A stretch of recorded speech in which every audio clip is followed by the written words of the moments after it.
आणि उमेदवारी अर्ज मागे घ्यायला गोकुळ गीते यांनी नकार दिला। बाप काढला, आता अर्ज मागे घेणार नाही। गणेश गीते यांनी गोकुळ गीतेंना फोन करून अर्ज मागे घेण्यासाठी संपर्क केल्याची माहिती आहे। मोठ्या भावाकडून छोट्या भावाची समजूत काढण्याचा प्रयत्न करण्यात आला।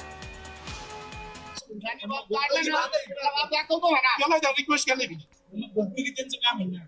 गोकुळ गीतेंचं म्हणणं काम आहे आम्ही देवेंद्र मोहन आम्हाला 2 शब्द दिले, आम्ही माघार घेतो आणि गोकुळ मोहन माघार घेण्याकरता या संदर्भात आणखीन माहिती जाणून घेण्यासाठी जाऊयात। माझे सहकारी किरण गोटूर आता नाशिकहून आपल्यासोबत आहेत। किरण, नेमकं काय घडलं?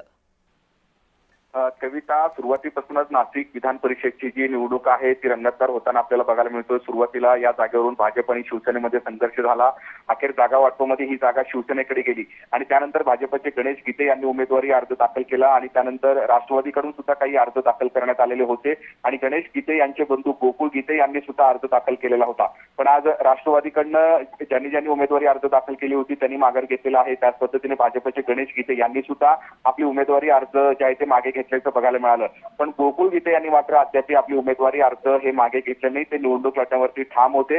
अर्ज मागे घेण्यासाठीचा जो वेळ आहे तो 3 वाजेपर्यंत होता, 3 आता वाजून गेलेला आहे। त्यामुळे अद्याप गोकुळ गीते यांनी आपली उमेदवारी अर्ज मागे घेतले नाही आणि त्यामुळे ते आता निवडणूक हे लढणार आहेत हे जवळपास आता निश्चित झालेलं आहे। त्यामुळे शिवसेना विरुद्ध हे गोकुळ गीते अशा पद्धतीची ही निवडणूक होईल।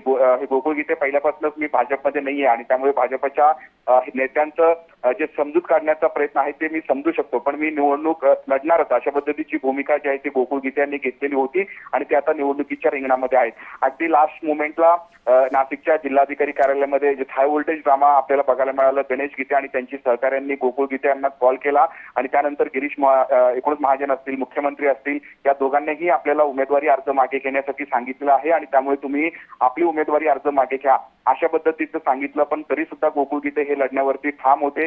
या संपूर्ण निवडणुकीच्या काळामध्ये अर्ज मागे घेण्यासाठी माझं बाप काढण्यात आलेला आहे आणि त्यामुळे मी उमेदवारी मागे घेणार नाही अशी जी भूमिका आहे ते गोकुळ गीते यांनी घेतली आणि त्यांनी अखेरपर्यंत आपला जो उमेदवारी अर्ज आहे ते मागे घेतला नाही आणि त्यामुळे नरेंद्र दराडे विरुद्ध गोकुळ गीते अशा पद्धतीचं निवडणूक आता नाशिक विधान परिषद निवडणुकीमध्ये होईल असं एकूणच चित्र आपल्याला नाशिकमध्ये बघायला मिळत आहे।